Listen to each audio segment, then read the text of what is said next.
So we go live now. Everybody should be able to hear me. Oh, people popping in finally. What's the old adage? If you're on time, you're late. I never understood that. I've always been on time though, for the most part. Kind of struggling the last couple of years trying to maintain that on time schedule. And Matt, you're always on time, bro.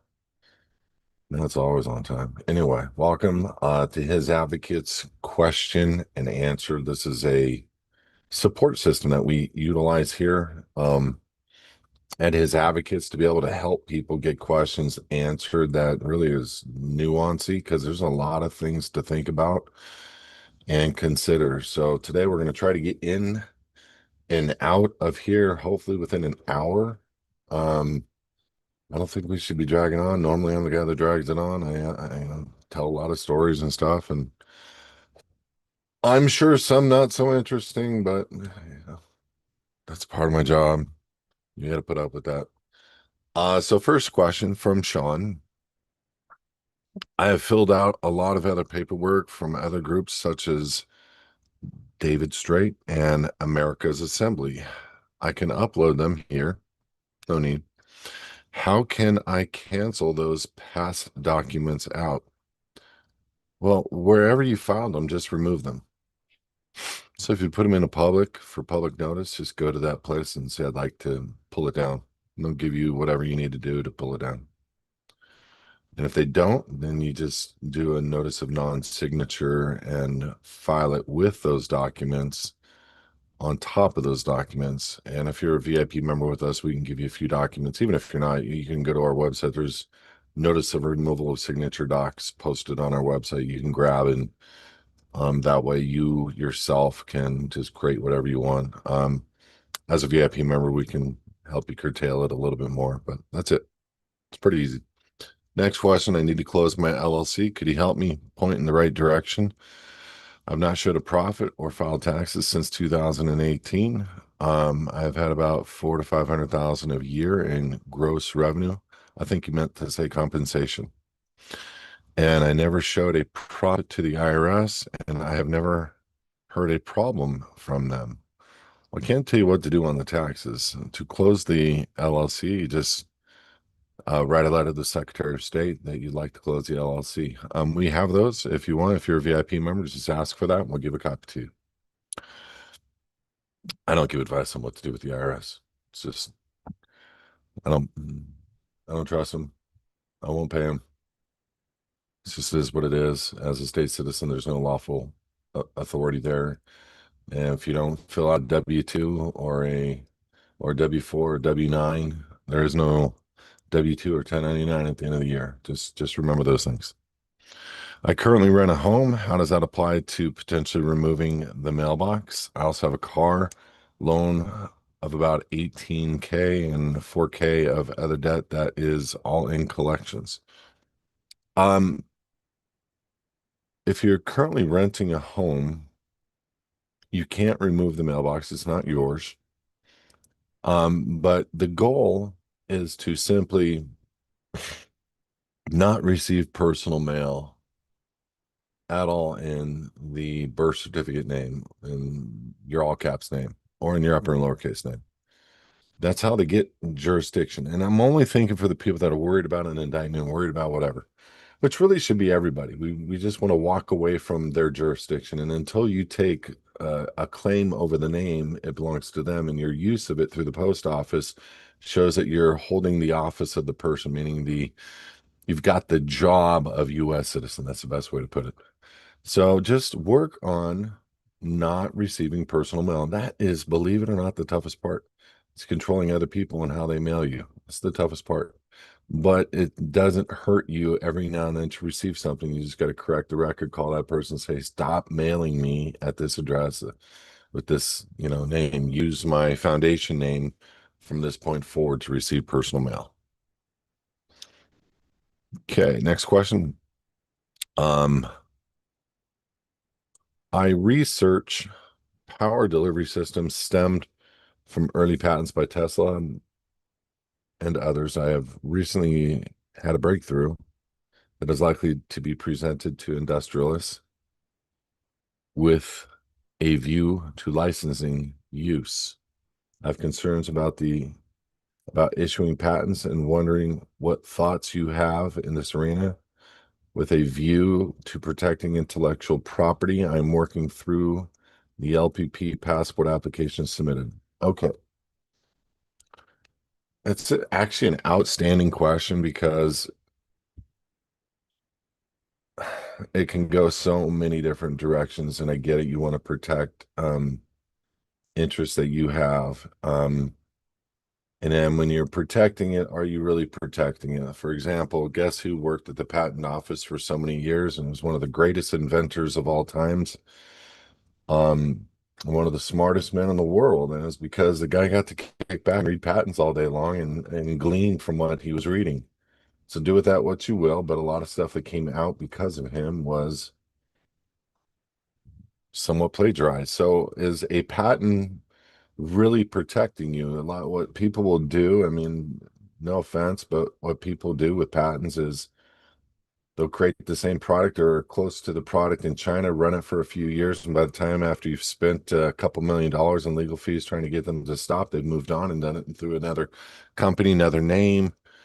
And I've thought this through. I mean, I really have. I've thought this through. So, um, I get it, you know, and a whole another thing is the creation of the patent might be just to sell it and take it off the books because that's what everybody's going to try to do anyway. They're going to, no offense, but in something like that, they're going to potentially try to take you off the books or try to take the product off the books. And if there's a patent available, then they can grab at the patent. If there's no patent available, it's your mind they have to grab.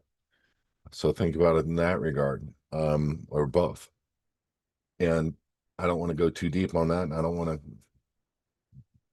to presume or assume something over you, but it's pretty par for the course. People that cure people for cancer disappear and die. People that find endless ways of producing energy through water or what have you seem to disappear, and or get a heart attack or what have you within weeks of negotiating some kind of deal. And that's a whole nother thing. It always happens during the negotiation. So go look this stuff up. And it's not a negotiation. They're trying to figure out ways to take you down, where things are, what you've done with it, where you post it, how you post it, those types of things. So I think patents are useless personally. I think putting something into the public for free use and then setting up maybe um an actual product line that works, people will buy that product line. But getting it out to the masses so the masses can have access to it, and then takes your head off the chopping block in a lot of different regards, because then they got a lot of heads now they got to worry about. But you still get the opportunity to go for the product line. You look like a hero on the front end as well. So lots to think about. I really can't tell you how to protect it because I would not register it in the United States Patents Office. I wouldn't, I just wouldn't. It's just me. Now, you say that about land, that's just a whole nother topic of conversation. But we're not talking about that. Just if you're going to do it through a patent, do it through an entity that you've created, not a U.S. entity, a foundation, private trust, what have you. Um, if you're allowed to, and I'm not even sure you're allowed to, for the registration purpose, get a big board and delegate to the board because they have a singular vote, but they have the knowledge. Delegate to the board what happens in the event of X, and so that the dream still carries on. Um, Gosh, there's so much to think about with that question, and I could probably go on for a long, long time. Just protect yourself, brother. If it were me, I wouldn't be registering it. I'd put it out in the open, but still develop a product line, get it out there. You'll still become a millionaire, have more money than you could ever dream of, and you're gonna protect yourself by making it available for the open public use and so forth, because I can't shut that down, you know what I mean? Next question. Um, I have been paying a mortgage, car payments, and all bills, including utilities, with my foundation. Do I need to get all of the home utility bills to put into the foundation name? That'd be helpful. It's not required, but it would be helpful. Or do I have to have some form of contact between me and the foundation, starting with the fiduciary for the foundation, my foundation to be responsible for these payments? No, no, you can, if you need to, if like you got a growing church in the foundation, a growing humanitarian foundation, you want to put a little maybe streamline where everybody got together and said, yeah, we're going to pay these bills, just put them in our name. And but you do want to change over the bills into the name of the foundation. You also want to change the name of the house or the rental agreement into the foundation name. What do I need to get in order to get my home and vehicle listed in the foundation names? Isn't there a form to send to the bank or the mortgage? No, you don't want to notify the mortgage of the bank. Generally, deeds of trust have what's known as an acceleration clause, that if you change the title into something that they do not agree with, then there will be an acceleration clause on the deed of trust. Now, doing thousands of loans and knowing the business better than the average bear, I would say that's the last thing in the world you would need to worry about is them accelerating the loan. The reason is they don't foreclose on the deed of trust, they foreclose on the note. So you can right now just go down to the county recorder's office and do a new deed into the name of the foundation, but you want to do the right kind or style of deed. You don't want to do just any generic deed. You want to make sure you got the points that are private, and then you're putting the house into the private. And yeah, you can do it while you still have a mortgage on it. I wouldn't care. I would, meaning if it were my house, that's what I would do. I wouldn't care about an acceleration clause, as I've never seen one done. Because I'm sure there's a Supreme Court ruling where somebody got accelerated on and they fought back and went after some bank rep who did the same thing, putting it into a trust, and they didn't do the same with them. So, a disparaging of the way that they're treating people, kind of a case site. Um, what in order do I need to get my home? Oh, so you, as far as the vehicle is concerned, you just go down to AAA, tell them put the name of the car into this XYZ, and then sign it as the executive director, and they'll do it. You have to have the car paid off. You cannot have a loan on the car because it's not yours, it's theirs until the loan is done. Houses are different. As the fiduciary for the foundation, is there any monthly maintenance performance requirements necessary to do every month or annually, such as minutes or meetings? Whatever you have set up for your foundation. For sure, any big purchases and an annual meeting. Next question. After we donate our guns to the foundation, Kelby suggested to inform the State Department of State, nope, Department of Justice that the ownership has changed. Do you have any form for this? I did it myself. I don't really have a form for this. Not a lot of people. It's so simple. Just go to AI or go to your computer and just type this gun was sold on this date. Uh, through a private to a private interest and private through a private transaction, and date it, sign it, put serial numbers on them, and mail it to the Department of Justice, and you're done. Now, that's going to invoke a whole nother conversation.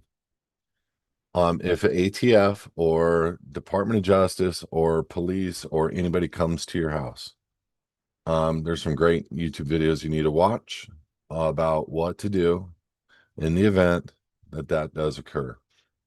Um, you don't even need to answer the door, guys. There are case laws and case sites that state how protected you are by the Constitution.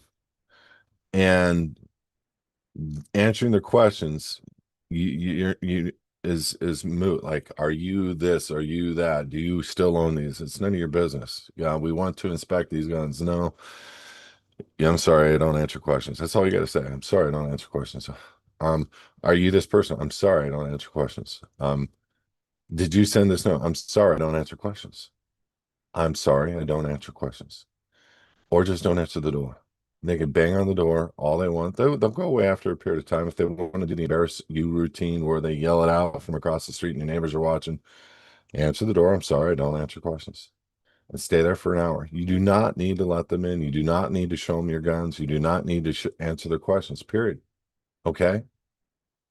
Do you remember this now? Go online to YouTube and watch what the attorneys say. The attorneys agree with what I'm saying. And I'm only saying this because a lot of times people, yeah, I sold it to my foundation. It's still in my room, and they're not really thinking through what they need to do. The purpose of the moving it to the foundation is asset protection that removes the jurisdiction over the gun. It's no longer yours. It's now in an entity name that is a lawful entity, not legal, lawful, lawfully formed, and to which they have zero jurisdiction over. So why are you going to compel yourself to address all these things that they may or may not want to know about when they come to your front door? Don't. Just that's it. And do you have a form to cancel a pistol license to carry, being that it doesn't expire for several years?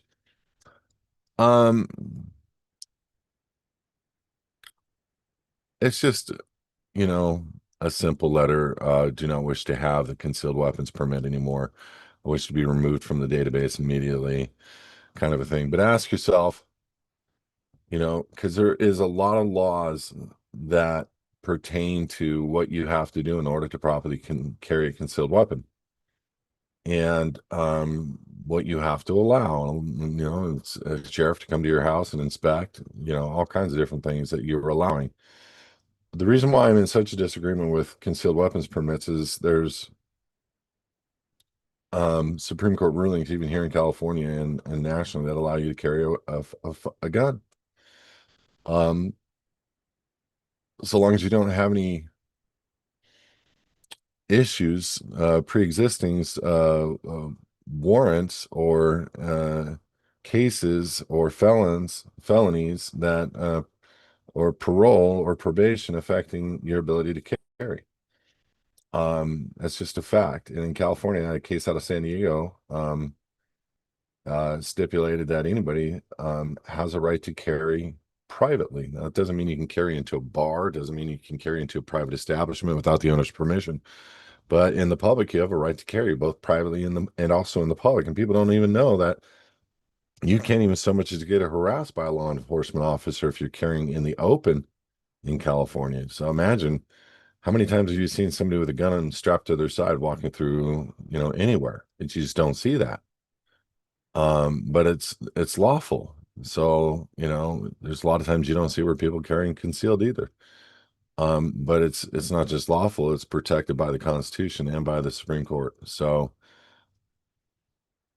would you need a license to carry would you need a subclass license, one that all it does is gives them more permission that the Constitution doesn't? No, why?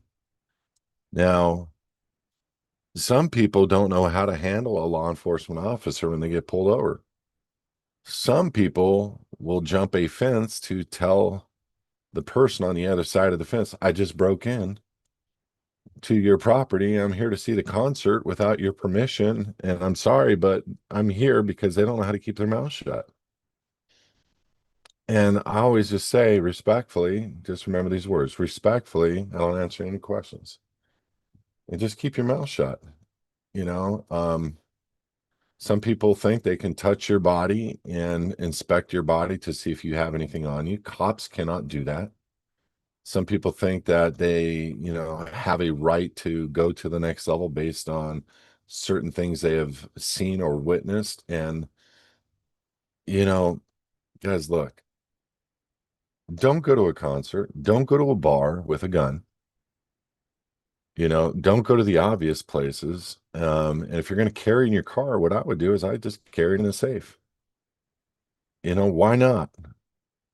It doesn't matter. I know you want to have access quick. Trust me, there's quick access points to safes, very quick. Um, Probably quicker than trying to get at your side, open your jacket, reach down here, and pull up a gun that is tightly wound within a belt. Just go to the right, dun, dun, dun, or put your fingerprint on it or whatever. Boom, gun in hand. It takes a warrant to search that safe. You're gonna open up the safe now. We're gonna open it up for you. No, you don't have permission to open or search the vehicle whatsoever. They're gonna see the safe. They're gonna say, "What's in the safe?" I'm sorry, I don't answer any questions. They're gonna say, "Well, we're gonna get a warrant." That's great. Do I have permission to leave? No, we're holding this on what crime? Just get them to list the fact that there is no crime. and that any search from that point forward, any hold, anything has been a violation of your Fourth Amendment, been a violation of your right to proceed forward. They don't have anything. They're just trying to hang on for the last glimpse of an effort to try to bring a crime upon you. And if they find a gun in that safe, I'm going to guarantee that you're protected. Even in California, I guarantee that you're protected. The bottom line is, I'm sorry, I don't answer questions. What is in that safe is none of your business. Don't even say that. But it is. It's none of their business. And may I leave? Then what are you holding me here for? And the bottom line is they can't hold you. They don't have anything other than the ability to write you a ticket. They're not going to get a warrant on the side of the road to search that safe. So keep your mouth shut and move on. Um, but even with the gun on your side or on your ankle or in your purse or in the glove box or underneath the seat, they have to get entrance to the vehicle. Start watching videos to help yourself understand what to do. Because listen to me, 97% of all people in prison are there by their own admission.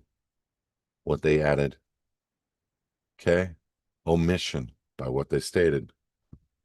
Holy crap, are you kidding me? Straight out of I think it was Scalia before he got murdered. Straight out of his mouth. Think about that for a sec. So you mean your right to remain silent would work to your benefit? Absolutely. And you can do it respectfully. I'm sorry I don't answer questions. I would like to speak to my attorney. I'm sorry I don't answer any questions. I've already told you I'd like to speak to my attorney. Stop asking me questions. Well, if you called your attorney, I don't need to call my attorney. Has there been a crime committed? No. Then am I free to leave? No. Oh, well, just wait, and there will be a suit for you having me on the side of the road for no probable cause. Well, you got a safe in your car. A lot of people have safes in their car. What does that have any business of yours? Bottom line is respect, get your butt out of there, go home, enjoy your life. And that's the only thing, some people can't handle a gun. Some people don't deserve to handle a gun. And it might be better for them to put it in a safe. I've seen some people pick up a gun like this and do all kinds of weird things, like put their finger on the trigger, tap it on their forehead, do all kinds of stupid things and shoot themselves over and over and over.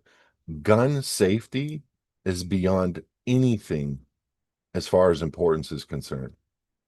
People are dumb. And I get why law enforcement thinks the way that they do. It's a dangerous weapon.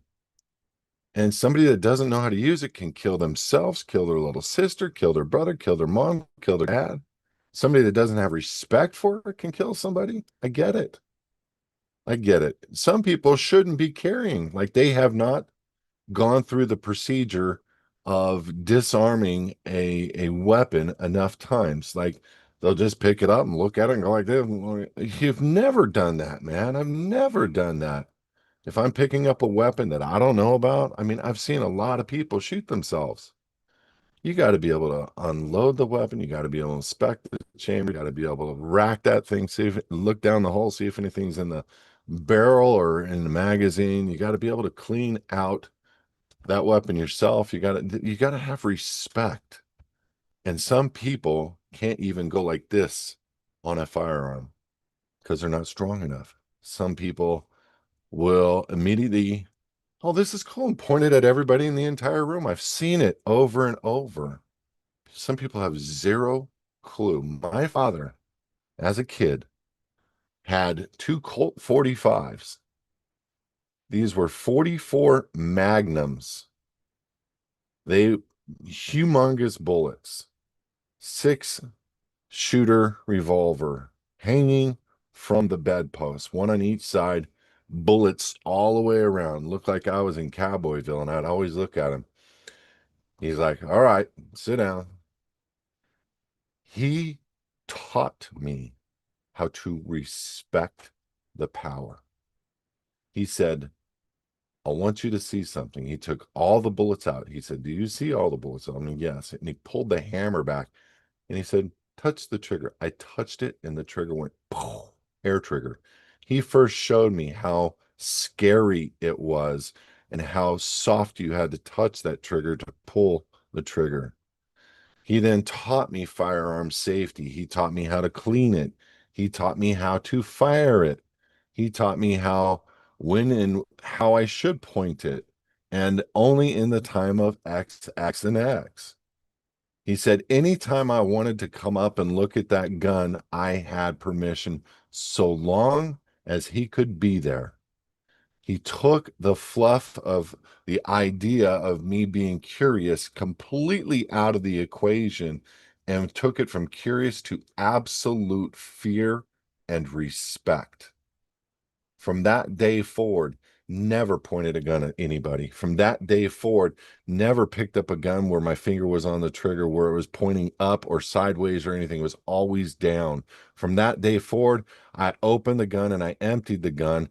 And if it was a revolver, I spun it, making sure that all 6 cylinders or 5 cylinders were empty. Then I would close it. And then I would be able to look at the gun knowing fully I had an empty gun in my hand and I wasn't relying on somebody else telling me it was an empty gun. There was a respect that I learned over the power of a gun. And many people do not deserve, even though it's their God-given, unalienable right to have, they need to be trained. And it's sad because the children today have no clue and they think they're being cool and they're making all these gangster videos. And I've seen even a full-grown woman with a kid in the bedroom playing like she was cool with a gun. The gun went off. Yeah, guys, this is no joke.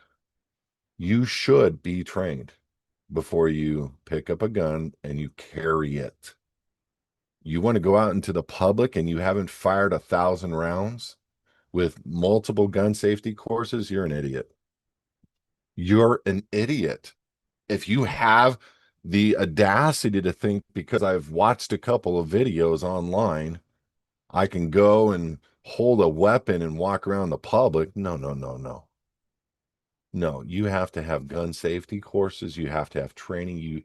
You've got to have racked that gun 1,000 times, pulled the magazine out, cleared the weapon, reloaded the magazine, re-put the magazine in, racked it, and then do it over and do it over and do it over, and then go out and shoot it a couple thousand times just so that you can get an idea of how to control the weapon, how much pressure's on the trigger, where the safety is.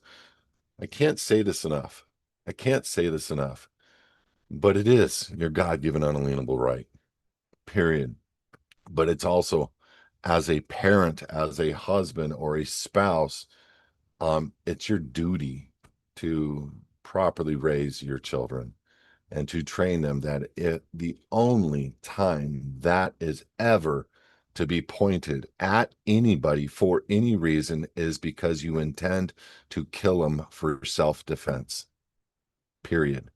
It's not to shoot them in the thigh because you're trying to save their life. I'm telling you right now, and I know what I just said. A lot of times people have no idea. It's safer to shoot them in the chest than it might be to shoot them in the leg with an open artery right there. It takes 3 minutes to bleed out. Um, and I would never risk shooting somebody in the leg if they're coming my direction with intent to kill. Would never. Um, there's so much to think about. And trust me, you will be arrested. Trust me, you're going to be tried by 12, but at least you will not be carried by 6. And it's super important that you get your mind wrapped around what I am saying right now. Guns are not a joke. They're not for fun. They are for target practice and they are for learning and they are for growing and they are for protection, mainly home protection or car protection. And there's a lot of weird stuff going on right now. I've seen people get out of cars with machetes. I've seen people get out of cars with firearms. I'm not going to engage in another firearm. I'm going to put my hand up, put it in reverse, slowly back out, get the hell out of there. This is a weird world we live in. It's a last ditch effort to save yourself and your family. And that's the only time that you would ever point a weapon at somebody is if your life or your wife's life or your child's life was in absolute danger. And then that's when you respond. But otherwise, this isn't Wile E. Coyoteville, man. This is a different world that we live in, and we have to have respect for the weapon. We have to have respect for that gun, and a lot of people don't. And a lot of people can't, like I said, they don't even know how to point, handle, hold, rack, nothing. They should not ever, ever, even in the home, be holding a gun. Gun safety is the most important thing. I can't stress this enough. If you have guns laying around, you're a dummy. You should have guns in a safe. You should have them being hidden at the minimum. And you really need to have a thought or a plan for home protection. And you really need to have a thought or a plan for vehicle protection. Um, Sorry about the long-winded answer, but I've never really done this with people. I've said a lot about their rights, but I haven't said a lot about what wrongs I have seen with people with weapons that they don't know how to control, don't know how to handle, don't know how to hold. And this is super important that we get our minds wrapped around this. My dad did the best thing in the world, scared the heck out of me with a 44 Magnum, scared the heck out of me. I never, ever wanted to touch that gun after that day. It was too big, too powerful. And watching him shoot that gun at the range, there was no way me as a 12-year-old boy could have held on to that gun. Wow. And it would have put a hole in the back of my head this big and a hole this big in the front of my head. If I'd have messed up and played around and didn't know any better and pulled that trigger back because of the hair finger trigger. People just are dumb. They're playing I am a gangster and they're killing themselves or killing their family members. And I am aghast at that. I think people really need to stop and get better training and support. Weapons are real. Respect needs to happen for them. And law enforcement, I get why they do what they do. And unfortunately, we live in a society today that is pretty scary for law enforcement to roll up on, where somebody maybe has ill intention and they have a gun. And I've seen shootouts with law enforcement and people, and you're not going to win. I'm telling you right now, you're not going to win. So just have respect for the people that are trying to publicly protect you, and understand that you don't need to have an exchange of firepower with them. The words are, I'm sorry, I don't answer questions. That's simple. All right. Sorry, Belinda. I know it was a long-winded answer. Quick question. Idaho State Tax Commission called for blank blank today. Took a message, wanted to call them back by the 8th. Recommendations, ignore. Yeah, everything is in writing. Everything is in writing, Jay. Never do a phone call, never take a phone call. They're going to send something to you in writing or they're not. Don't worry about it. Do you recommend a mortgage broker for a HELOC loan? What state? I'd go to your bank. Banks always have the best rates on HELOCs. I've just filed paperwork on other groups such as uh that's the second time that question was posted. Sorry, guys. Um, I think it's a 508c1a, right? If I put my assets into the foundation, become a party to the foundation, how do I pay my bills for myself? Okay, so Cindy, you don't have bills when everything is put into the foundation. If your house is put in the name of the foundation, the cars, the cell, you don't have any bills. Um, your foundation does, and so your foundation has the right also to pay your car payment, even though you have a loan attached to it. It still has a right to pay it. So there is no differentiating you between you and your foundation. Foundations pay for people's living expenses. Corporations pay for people's living expenses. Businesses pay for people's living expenses all the time. Just the smart thing, put it in the name of the foundation. I would desire to buy land and make it a retreat for people to enjoy nature, but it all depends on my XRP increasing. Think you're gonna be in a good mood soon. Right around the 20th of this month, we're gonna see some movements, big movements, I believe personally.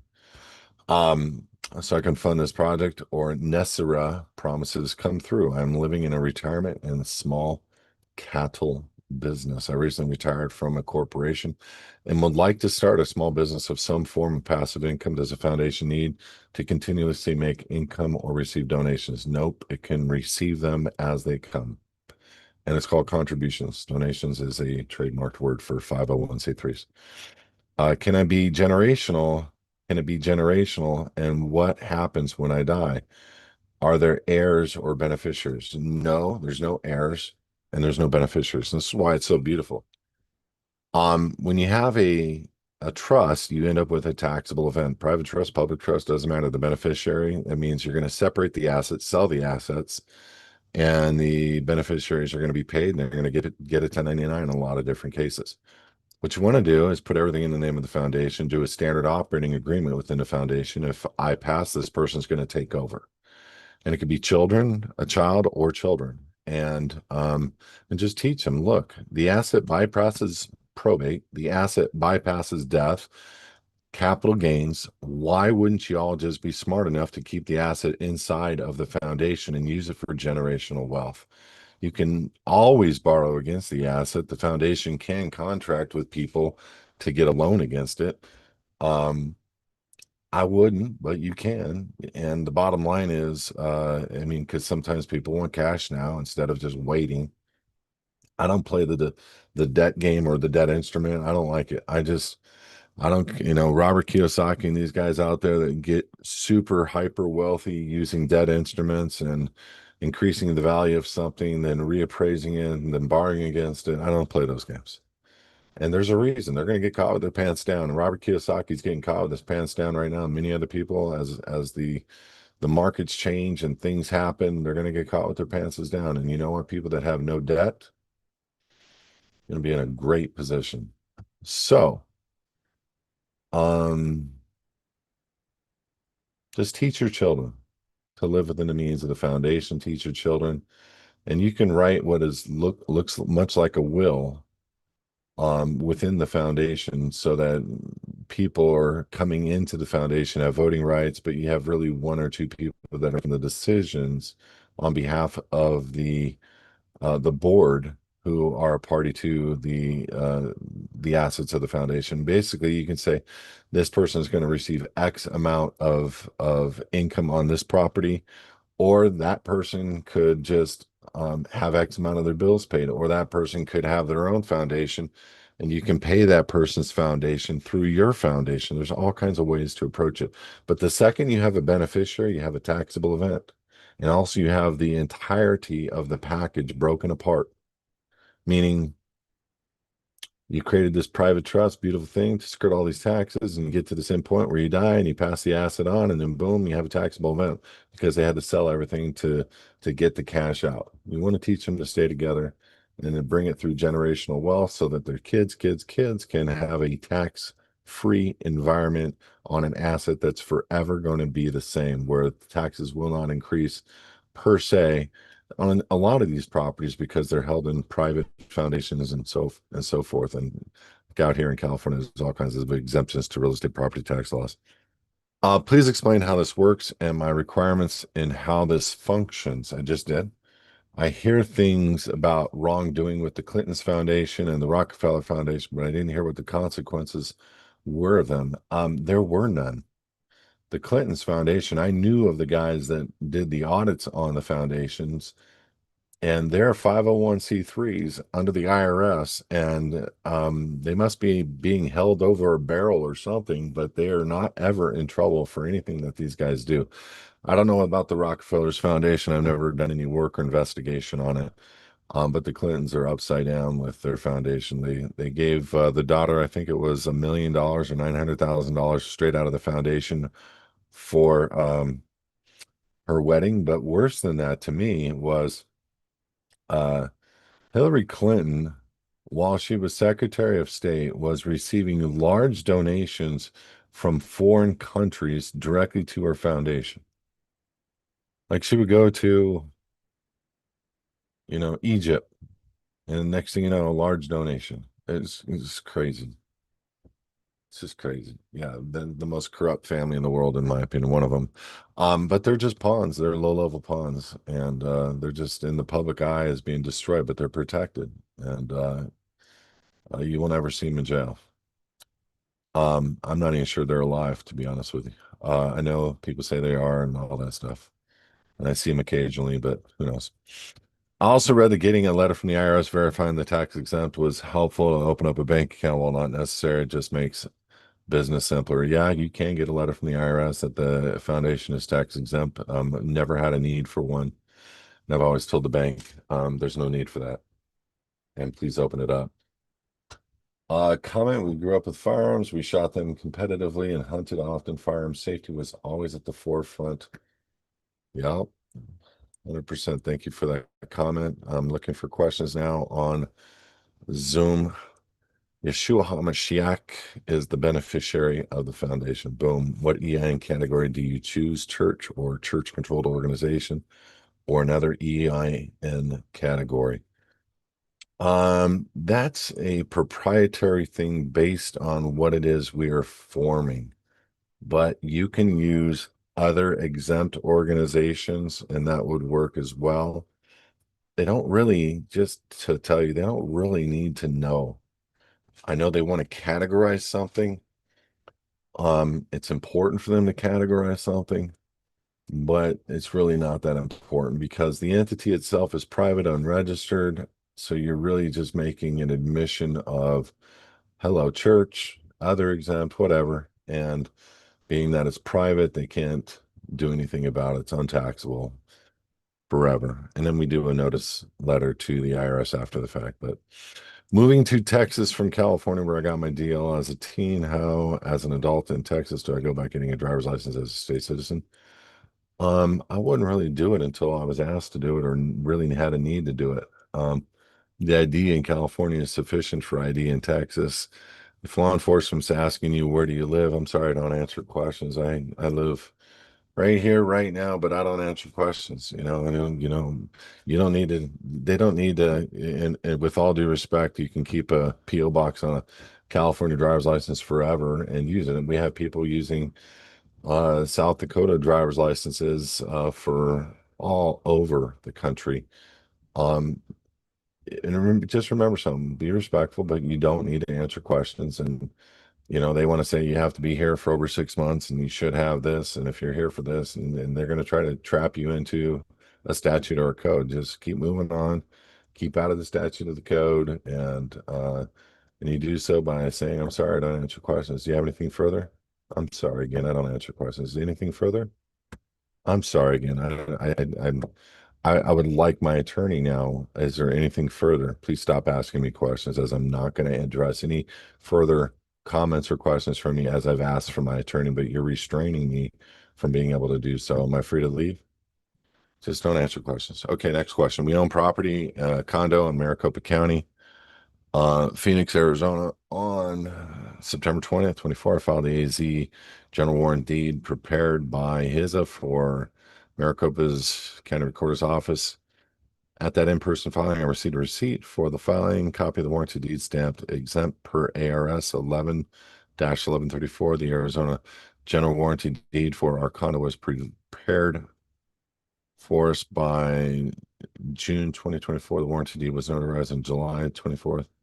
The documents of the notary acknowledging Exhibits A, legal description last week, received property tax statement from the Maricopa County Treasurer's Office. What should be our next step?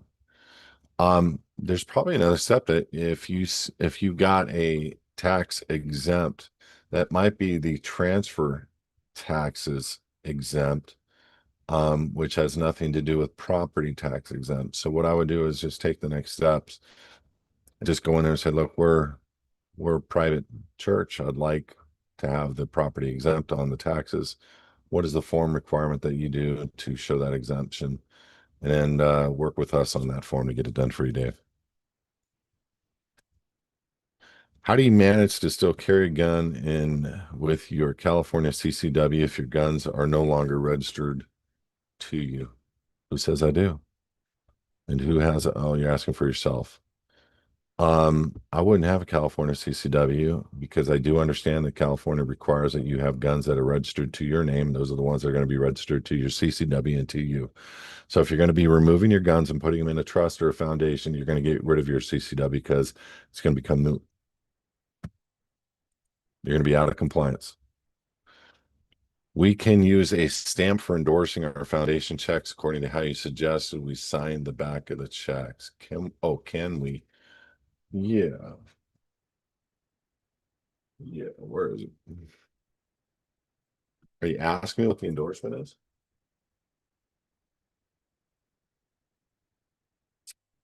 Mm, looking. Exact endorsement. Deposit for lawful money only for credit on account number, da da da da. And then the bottom is Advocates SSM. That's the endorsement. You can just post that question on HISAdvocates if you didn't pick that up. Belinda will repost that to you. In our foundation papers, there is an agreement on asset transfer with the property list for us to fill in. We also request the property list is a help tool. It's not an absolute. We also request and received a donation letter templates from HISA as their preference to which form should be used in order to keep solid records of donations to our foundation. The only real records that mean anything other than you taking a letter saying, I've transferred all these to the foundation and notarizing it and dual witnessing it, is actually doing it with the recorder's office for your home and doing it with the DMV for your cars. Those are the things to which you need to make sure you're doing over and above the asset transfer list within the foundation. And there's no specific order. Just prepare and post, and we'll help you get that answered. Three-part question. One, when signing a crypto donation form to the foundation, do witness notarize, and we sign the foundation representative, do we sign as the executive director? Executive director. Two, for the rest of the form, do we just write out our living man name? Um, so when you're doing a donation of crypto that you've purchased in the private, you're going to have to purchase it from and who it's being donated to. So there's going to be there's going to be the signature of the person that purchased the crypto, donating it, and a signature of the person in the foundation receiving it. So you're going to want to have, I sent this crypto on this date of this amount to XYZ wallet address that is in the name of foundation name. And then you're going to sign it and notarize it. And then that person receiving is going to sign it and put it into the foundation paperwork. And three, for the county, state, territory, do we fill in all three or do we put a United States of America as the territory? Well, you're gonna have a notary attachment to it anyway, and so the county really doesn't matter. There is a de jure county and there is a de facto county. Like for here in Orange County is the de jure county, and County of Orange is the de facto county. It's pretty much the same for all counties. Two questions. One is a repeat question from the last LPP, so I do apologize, but I missed the answer and I went back and could not find the answer post to the video. How should the non-assumpsit without recourse be signed on a check that is being cashed through a check cashing service? I did answer this. Um, if it or me, you're just endorsing a check that's being cashed. So you're endorsing the other side. So for me, I'd be signing the full living man's signature underneath it, writing non-dash assumpsit and then slash without W/O recourse. On the back, underneath the signature where the endorsement should be. You said to get it signed, guaranteed by the bank before cashing it. I don't remember saying that, but I know what you're talking about. A lot of times when you need to get something cashed at a check cashing place, they want some type of bank guarantee from the seller's account that is a real check being issued by the seller. I don't know. but it's not needed when you're going to a check cashing service. And have you ever heard of anybody after finishing their IRS LPP docs with standing balance of the BC have any issues of funds in their foundation bank account? Not once. I'm one of them. Regarding sending the question here, how do we fix if we accidentally respond to mailed package directed to the straw man, not CO? So you're going to do a notice of removal of the office of the person. Once you start the LPP, you do that, and then at the very end, I would just do it again. And if you know what I'm talking about, it's pretty easy. All right. Any questions over here? Let me see if there's any questions in the comments. Um, Ben, I think I addressed your questions. How do we fix we accident except already answered that. Okay. Okay. Excellent. All right. That looks like pretty much it. Um, I'll wait around for a couple minutes and then I'm gonna just get ready to close up. Like, look, guys, there's a lot going on in the world right now. And let me just give you a hypothetical on a couple things, like with XRP. Um, XRP, if this is the first time you're hearing me talk about this, it is the platform to which all currencies in the world are going to move through. XRP is running out on exchanges. They only release 1 billion XRP um, every year. And the guesses are that XRP will be completely run out by 2035. Number one. Number two, they're buying up all the XRP in exchanges right now. Like verified, validated. Coinbase is only allowing for you to have 208 XRP on any one purchase. In other words, we have a supply and demand issue already. It's the beginning. It's not heavy, but we haven't even launched into November 22nd yet.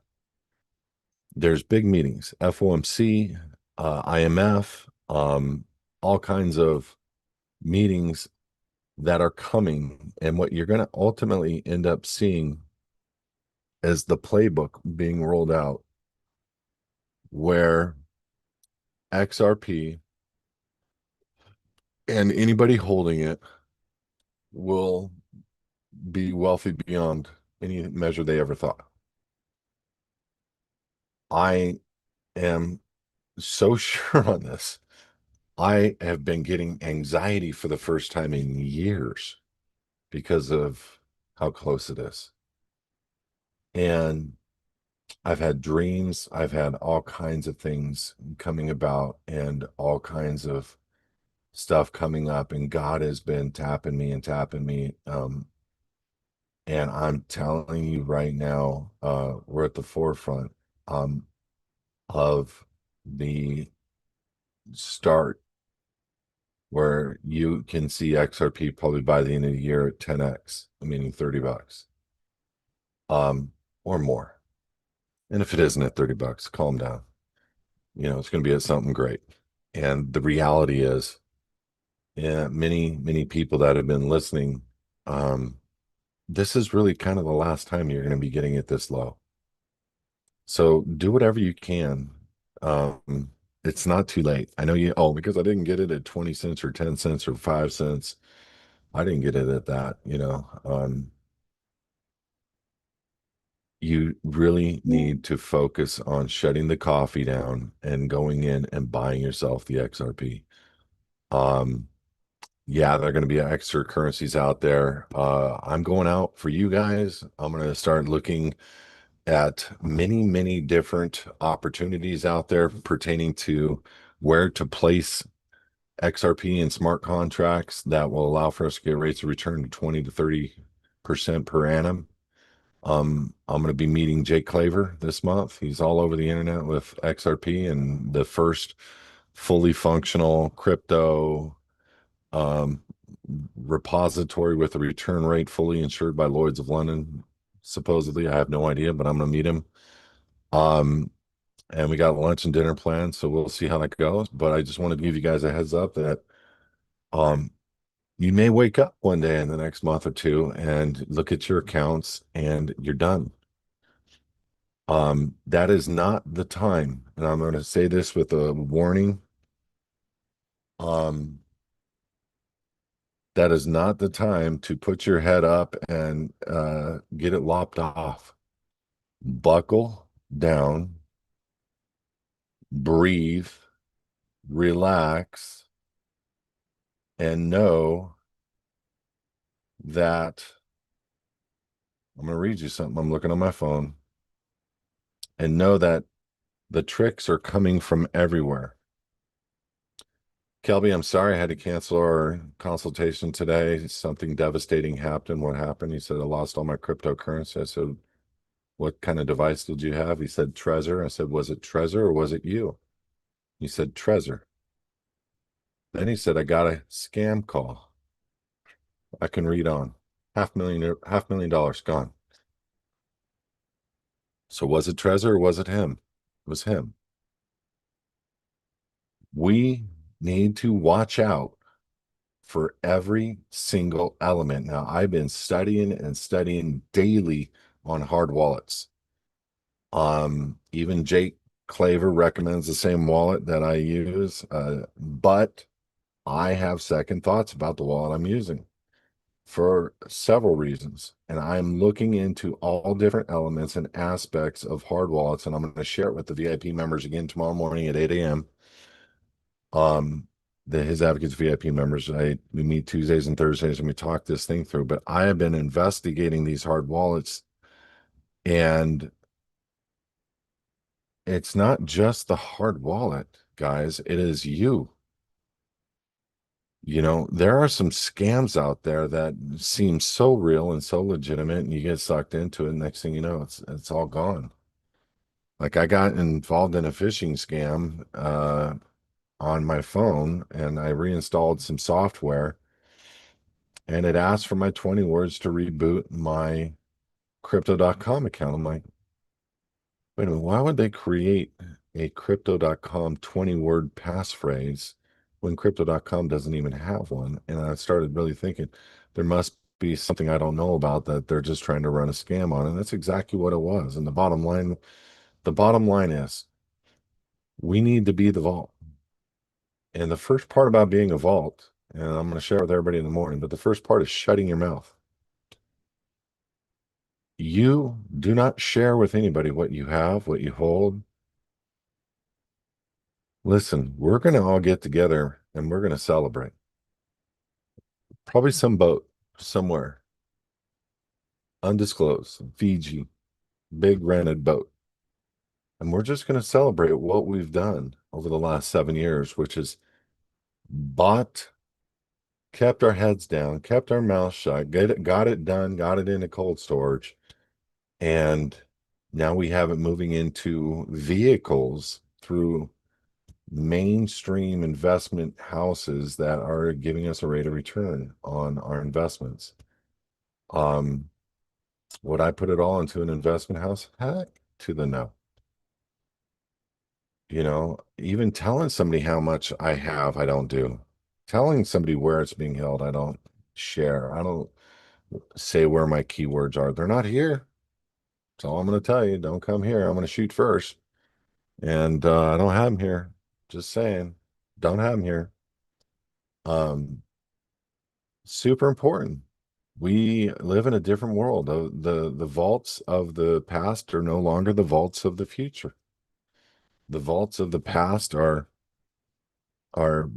iron and 24 inches thick and hard to break in. The vaults today are techno driven, have require keys and biotech and this, that, and the other. Well, the problem that I have with Decent is the company has the keys.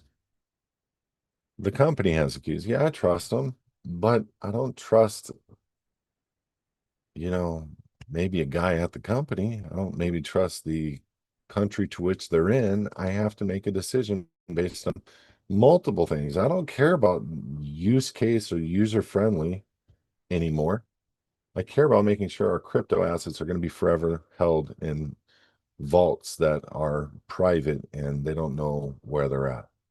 And so tomorrow morning, we're going to have a heavy conversation. We're going to be going over it with the VIP members. And I really want you guys to get grounded and take this serious, man.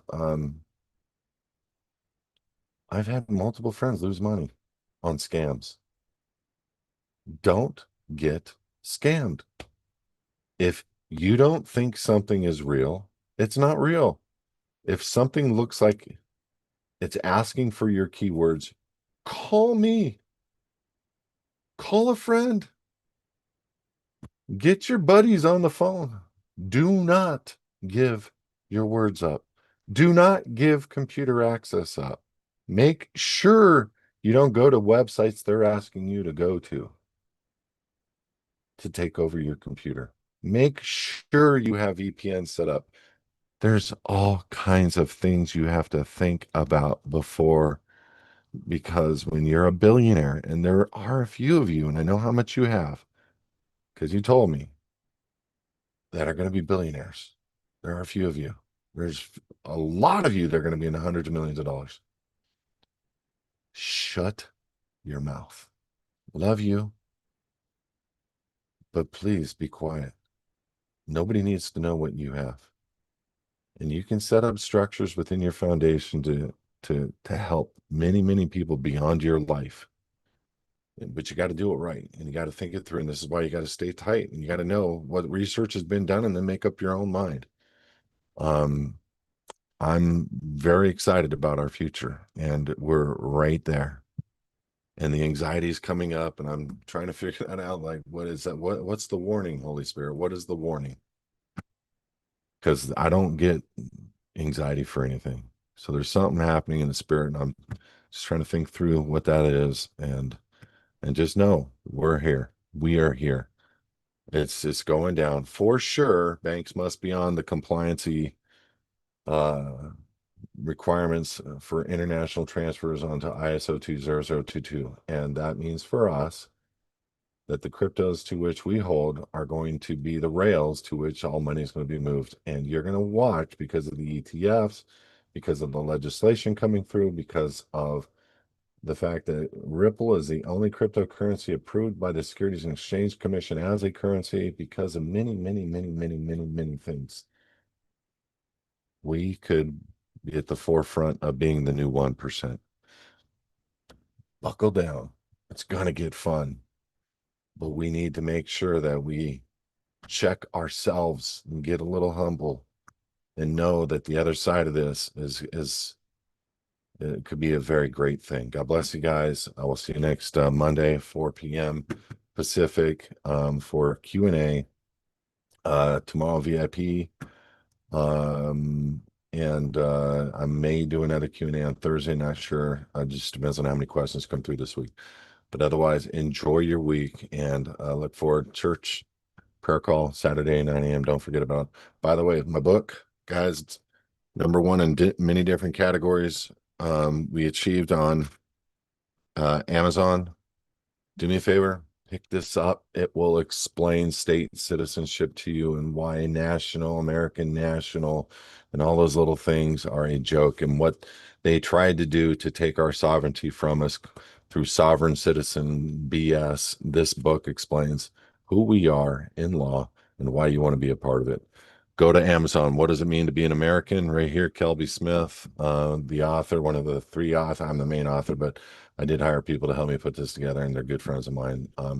I appreciate them immensely, but we spent a good year fine-tuning this, making sure it's a good read.